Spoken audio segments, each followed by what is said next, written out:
안녕하셨습니까? 원더풀 인생 후반전의 파파홍입니다.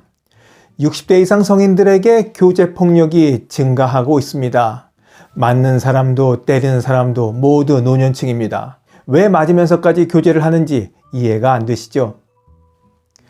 60대 초반의 여성 남씨는 동호회에서 동년배 남성 강씨를 만나 교제를 시작했습니다. 자택을 오가거나 자녀와도 함께 만날 정도로 가까이 지냈지만 사업이 어렵다, 빚쟁이들이 귀찮게 한다는 등 자꾸 돈 얘기를 하면서부터 관계가 이상해졌습니다. 아무래도 어색하죠. 자꾸 돈 얘기하면. 언젠가부터는 구체적으로 얼마를 달라고 금전을 요구하기도 했습니다. 관계를 정리해야겠다 마음먹은 남씨는 이별을 통보했지만 돌아오는 것은 당신과 애정관계를 찍어둔 사진을 동호회 사람들과 자녀에게 전송하겠다는 협박이었습니다. 애정관계라고 하나 봐요, 이걸. 이 사례를 상담한 한국여성애전화 관계자는 남자 쪽에서 여자 쪽 자녀에 대해, 가정에 대해 너무 많은 것을 알고 있다는 점 때문에 남씨가 신고를 망설였다며 노년 교제폭력 피해자들의 공통된 특징이라고 설명합니다. 관계가 친해지면서 집안 얘기, 살아왔던 얘기 주저주절 다 얘기했는데 이제 아쉬울 때는 알고 있는 것들을 딱 잡고 협박을 해대는 겁니다.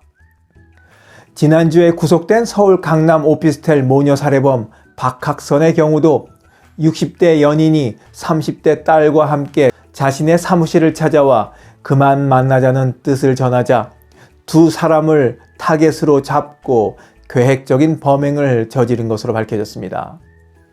교제 폭력이 이제 청년들만의 일이 아니라 노년층에서도 심각한 문제가라는 점이 이번 사건으로 크게 조명을 받게 됐습니다.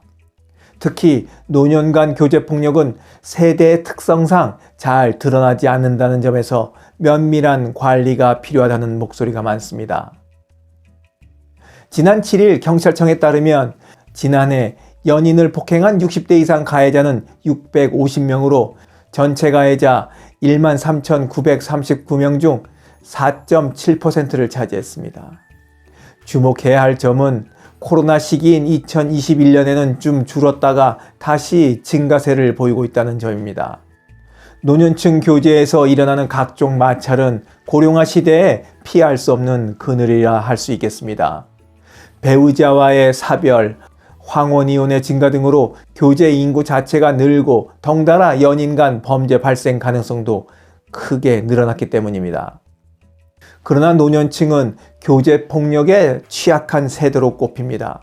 폭력을 눈 감아주려는 경향이 상대적으로 많고 가부장적인 성향도 강하기 때문입니다. 또 교제 사실을 주변에 비밀로 하는 경우가 많아 맞아도 남사스럽다며 주위에 알리지도 못하고 피해를 입어도 오히려 자신을 자책하는 경우도 많아서 신고하지 않는 경향이 있다고 한국여성애전화 상담소 팀장은 설명합니다.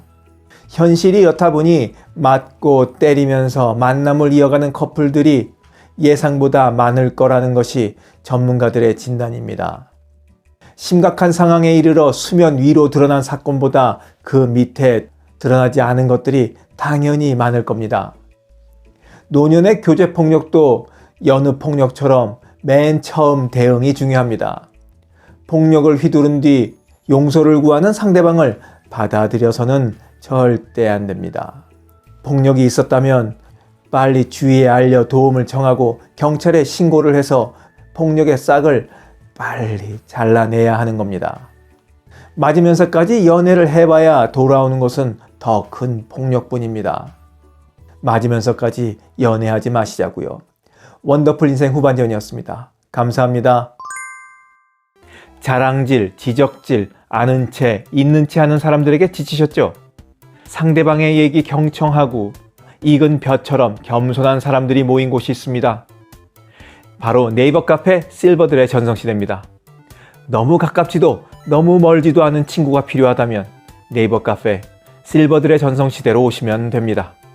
아래 댓글란 맨 위에 초대글을 올려놓을 테니까 클릭하고 들어오시면 아주 간단하게 회원가입이 됩니다.